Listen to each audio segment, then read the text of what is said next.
Telugu Desam party శాసనసభ్యులు MS రాజు, అమిలినేని సురేంద్ర, పరిటాల శ్రీరామ్ సంయుక్తంగా press meet పెట్టడం జరిగింది. మరి పరిటాల సునీత కూడా నా మీద కొన్ని వ్యాఖ్యానాలు చేయడం జరిగింది.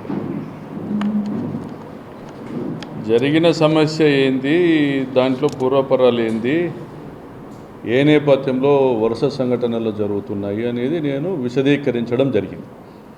లోకేష్ అనంతపురానికి వచ్చినప్పటి నుంచి మే 14 నుంచి నిన్నటి వరకు జూలై 3 వరకు వరుస సంఘటనల గురించి చెప్పడం జరిగింది. ఇవన్నీ లింకప్ చేస్తే ఫ్యాక్ట్స్ ఎవరికైనా అర్థమవుతాయి, తలలో గుజ్జున్నవానికి.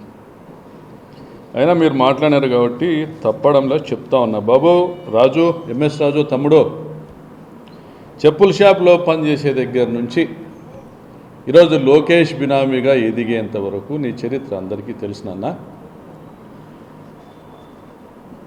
భూస్వాముల ఇళ్లలో పుట్టి 100 కోట్లు కాంట్రాక్టులు చేసి కూడా మేము బాడిగ ఇంట్లో ఉన్నాము అంటే ఎవరు నమ్మడంలే. తమ్ముడు నువ్వైనా నమ్మినావు. రెంట్ కట్టడంలే అని పదే చెప్తాను. థ్యాంక్స్ రా నాన్న, నువ్వన్నా నమ్మినావు తమ్ముడు. నాకు ఒకటి అర్థం కాలే, ఎమ్మెల్యే అయిన 3 నెలలకే 7 కోట్ల విల్లా ఎట్లా కొంటివిరా బాబు? 7 కోట్ల విల్లా ఎట్లా కొంటివి? సాక్షి ఆఫీస్ పక్కన నీ పార్టీ ఆఫీస్ ఏదైతే ఉందో అది కూడా కొన్నావంట కదా. బెంగళూరులో కూడా ఏదో ప్రాపర్టీ కొన్నావంట కదా బాబు రాజు. అమ్మ బాబాయ్, నీకు 4, నువ్వు హైబ్రిడ్ రాజు, మామూలు రాజు కదా. 4 పదవులు: TTD board member, state SCCL అధ్యక్షుడు, జిల్లా పార్టీ అధ్యక్షుడు, ఎమ్మెల్యే. గుండుమల తిప్పేస్వామికి గుండు కొట్టి నిన్ను కూర్చోపెట్టినాడు లోకేష్. ఎందుకంటే నువ్వు లోకేష్ బినామీవి కాబట్టి. ఇంకో మాట అన్నావు, లోకేష్ది టికెట్లు ఇచ్చేస్తాయి, మనందరిది యాచించేస్తాయని. కేర్ ఆఫ్ ప్లాట్ఫామ్ వాళ్ళు కాంట్రాక్టుల కోసం పరుపులు పరిసేవాళ్ళు టికెట్లు యాచించాల, చేతులు చాపాల. నాలంటోడు కాదు, జనంలోంచి పుట్టినాం, జనంతోనే బతుకుతా ఉన్నాం. మా జీవితకాలం జనం కోసమే వెచ్చిస్తూ ఉన్నాం. మా సంపాదన, మా కాలము మొత్తం జనం కోసం వెచ్చిస్తూ ఉన్నాం. మా నియోజకవర్గంలో సందుకు పోయినా, ఎక్కడ పోయినా ప్రకాష్ రెడ్డి అంటే ఏందో చెప్తారు, మీ కార్యకర్తలే చెప్తారు. మా వాళ్ళు చెప్తే అది సెల్ఫ్ డబ్బా అనుకోవచ్చు. ఇంకా నువ్వేంట్రా నాన్న, ధర్మవరంలో ఉన్నావు, నీ పని ఏదో చేసుకుంటా అన్నావు, అగరొత్తుల గురించి మాట్లాడుతూ అన్నావు. చమన్ సాబ్ అనుకుంటివా అగరొత్తులు పెట్టేదానికి? చమన్ సాబ్ అనుకుంటివా అగరొత్తులు పెట్టేదానికి? అయినా నాకెందుకురా గన్మెన్లో బుల్లెట్లు ఎన్ని వాడారో గవర్నమెంట్కి లెక్కలు చెప్పాలా. నేను లెక్కలు చెప్పాల్సిన అవసరం లేదు. అది నాకెందుకు గన్మెన్లో? మరి ఏమో సునీతమ్మకు పొద్దాక చచ్చిపోయిన మొగుడిని లేపుకొని ఏమో ఏళ్ళ తరబడి రాజకీయం చేస్తుంది. సంవత్సరానికి ఒకసారి వర్ధంతి, ఒకసారి జయంతి. పరిటాల రవి పేరు చెప్పింది ఏమో పూట గడవదు. ఎందుకంటే ఈ అమ్మ పరిస్థితి ఏందో తెలుసు పరిటాల రవి మనకి. అది కాదు సునీతమ్మ, నాకు అర్థం కాదు. నిన్ను ఒకటి అడుగుతా, నీ మొగుడు నీ కల్లోకి రావాలా కానీ నాకెందుకు వస్తాడు కల్లోకి? మర్చిపోయినావా? కల్లోకి కూడా రానంత మర్చిపోయినావా? నీ మొగుడు నీకు కదా కల్లోకి రావాలి, నాకెందుకు వస్తాడు? మరి ఇంకా ఏదో చెప్తున్నారు. నాకు తెలిసి సునీత మాట్లాడిందో శ్రీరామ్ మాట్లాడినాడో పిచ్చుకుక్కల గురించి అనుకుంటా. మున్సిపాలిటీ వాళ్ళు తిరుగుతూ అంటారు వ్యాన్లు వేసుకొని. పిచ్చుకుక్కలు కనపడితే దాన్ని కాల్చి చంపి బుడుస్తుంటాం. బూడ్చిన ప్రతి ఒక్క పిచ్చు కుక్క కల్లోకి వస్తుందా? నీ కొడుకును, నీ కుక్క పిల్లను ధర్మవరంలో కట్టేసినావు, నీ ఇంట్లో కట్టేసుకో. మున్సిపాలిటీ వ్యాన్లు ధర్మవరంలో కూడా తిరుగుతున్నాయి. మున్సిపాలిటీ వ్యాన్లు ధర్మవరంలో కూడా తిరుగుతున్నాయి ఈ మధ్యకాలంలో. మరి సురేంద్రబాబు, నీ చరిత్ర ఏంది నాయనా? ఎవరు నాయనా నువ్వు? యా ఊరు నీది? కేర్ ఆఫ్ ప్లాట్ఫామ్ కానివి నువ్వు. రాజాన్పల్లిలో సిమెంట్ బ్రిక్స్ ప్లాట్ఫామ్ వేసుకున్నావు. ఆ నుంచి ఈరోజు 1000 కోట్ల ఆస్తిపరుని కాటికి ఎదిగినావు. మరి ఎవరి బినామీవి? 100 కోట్ల ఆస్తులు, 1000 కోట్ల బ్యాంకు బ్యాలెన్స్లు యాడ్ నుండి వచ్చారు. నువ్వు కూడా మాట్లాడుతున్నావు, నువ్వు కూడా చెప్తాన్నావు నాకు 100 కోట్ల ఆస్తులు ఉన్నాయి, 1000 కోట్ల ఆస్తులు ఉన్నాయి, నేను నెలకు 10 కోట్ల జీతాలు ఇస్తాను, నియోజకవర్గంలో ఏ ఆదాయము నాకు వద్దు అని మీ కార్యకర్తలందరికీ చెప్పి ఎలక్షన్ చేయించుకున్నాం. బ్రాందీ షాపులు దాదాపుగా 376 బెల్ట్ షాపులు పెట్టుకున్నావు.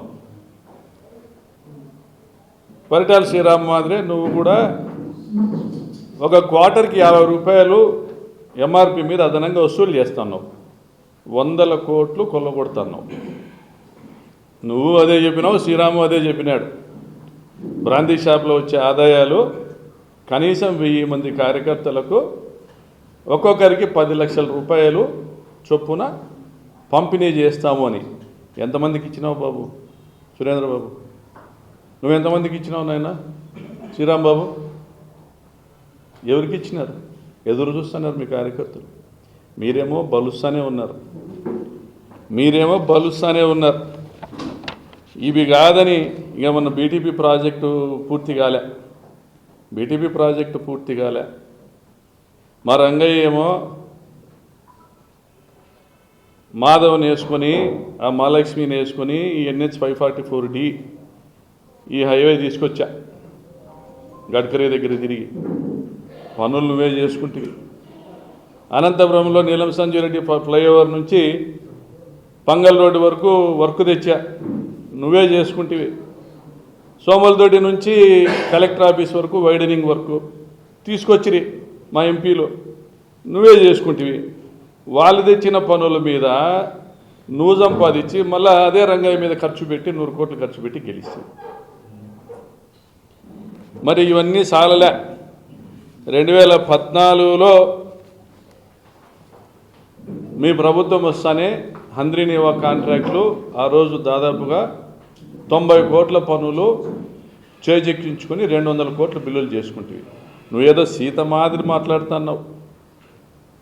నేను నష్టంలో పనులు తీసుకున్నానన్నావు. మరి నష్టంలో పనులు తీసుకునేంత త్యాగమూర్తివి అయితే 90 కోట్ల పనులను 200 కోట్ల బిల్లులు ఎట్లా చేసుకుంటావప్పా? మళ్ళీ ఆ రోజే మీకోసం ఎదిగినాను, మీ బంధువుల దగ్గర పోయినాను ప్రొద్దుటూరికి, మీకు 10 కోట్లైనా ఇవ్వాలనుకున్నా పొద్దు అని మాతో కథలు ఎందుకు చెప్తివి? జగన్మోహన్ రెడ్డి నిన్ను గేట్లు దాటనీలే. నువ్వు ప్రకాష్ రెడ్డి వర్కులు కొట్టినవరనైనా నువ్వు రావద్దు మా కాటికి. నువ్వు ఎలక్షన్లకు ముందు మా పార్టీ వాళ్ళకు ఒక 4-5 ఎవరికెవరికి ఎలక్షన్లకు చందాలు ఇచ్చినావు, వాళ్ళని పిలుచుకొని అన్ని ప్రయత్నాలు చేసినావు. ఏది కుదరకపోతే మళ్ళీ నా కాటికి వచ్చినావు. ఇది నీ బతుకు. మళ్ళీ అవన్నీ సాలవు.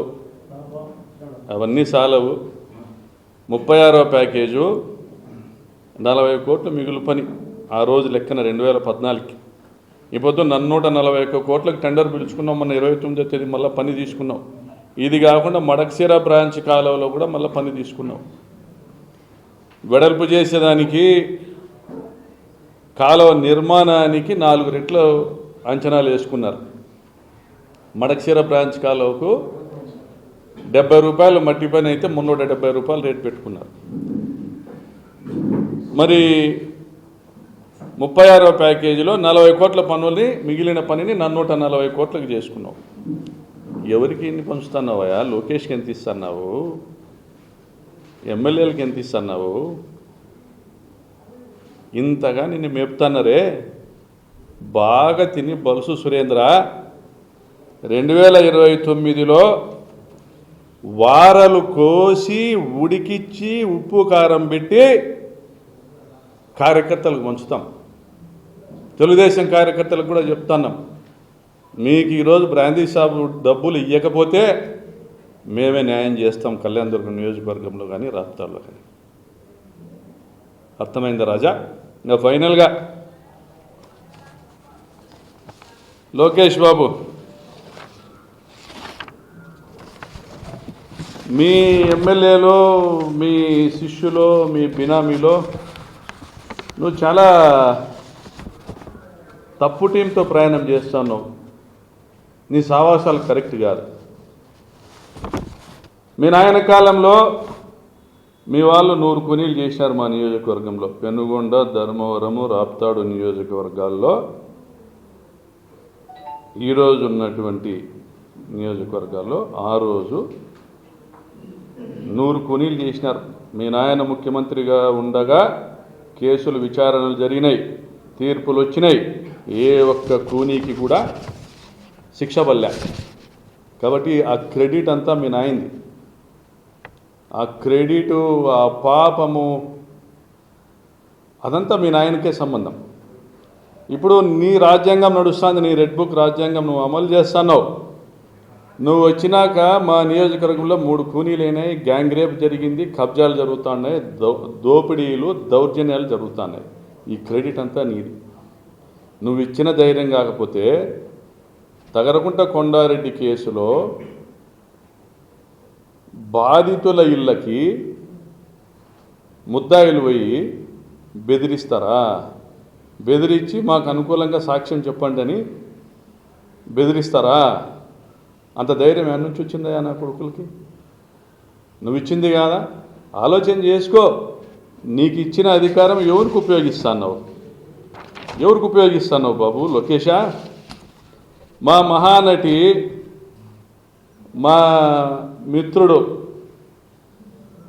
మా పార్టీలో ప్రముఖుడైనటువంటి కొడాలి నానికి సాష్టాంగ నమస్కారం చేసి గన్మెన్లు తెచ్చుకుంది.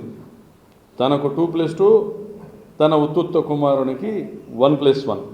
అంతేనా? మైనింగ్ శాఖ కూడా ఆమె ఏమడిగితే అది చేసింది. మైనింగ్ శాఖ కూడా ఆమె ఏమడిగితే అది చేసింది. ఆమె సివిల్ సప్లైస్ ట్రాన్స్పోర్ట్ కాంట్రాక్ట్లు కొనసాగినాయి. మరి ఈ మర్మం ఏంది లోకేషా? నువ్వే పంపించినావా అని పని జరుపుకోమని. చివరిగా కొసుమర్పు ఆమె దగ్గర ఓఎస్టీగా పనిచేసినటువంటి ఒక అధికారి ఈ మధ్య మాట్లాడుతున్నాడంట. మా పార్టీలోకి మీ సీనియర్ నాయకుడు ఒక ఆయన వచ్చినాడు. ఆయన మొన్న మా బాస్తో చెప్తాండా, అన్నా సునీతం అంటాందంట, ఆ ఓఎస్టీ సోన్సో రెడ్డి చెప్పినాడు, ఇప్పుడు ఎలక్షన్ పెడితే కూడా 150 సీట్లు జగన్ గెలుస్తాడు అని అంటాందంటనా అని చెప్తున్నాడు. ఇట్లా ఆల్రెడీ మా బాస్కు ప్రేమ లేఖలు వస్తున్నాయి. నాకు తెలిసింది ఇది ఒకటేనబ్బా, తెలియకుండా ఎన్ని లేఖలు వచ్చినాయో నువ్వే చూసుకున్నాయన్నా. 29లో యాడుంటావో ఏమో, జాగ్రత్త పడు. చివరిగా చెప్తానా సురేంద్ర, 2029లో జగనన్న సీఎం అయ్యేంత వరకు ఏ త్యాగాలైనా చేస్తాం. తర్వాత జగనన్న మాట కూడా వినము. 2029 తర్వాత జరిగేదిడా, అమలయ్యేదిడా తోపుదుర్తి రాజ్యాంగమే. ఖబర్దార్. ఊచలు లెక్క పెట్టిస్తామో, సిబిఐ ఎంక్వైరీలు వేస్తామో. మీరు దోచుకున్న సొమ్మును ధర్మవడ్డీతో, ఎంతన్నా ధర్మవడ్డీ అంటే ₹1.5 వడ్డీతో వసూలు చేసి మీ కార్యకర్తలకు, మా కార్యకర్తలకు కూడా పంచుదాము. ఇదైతే ఫిక్స్.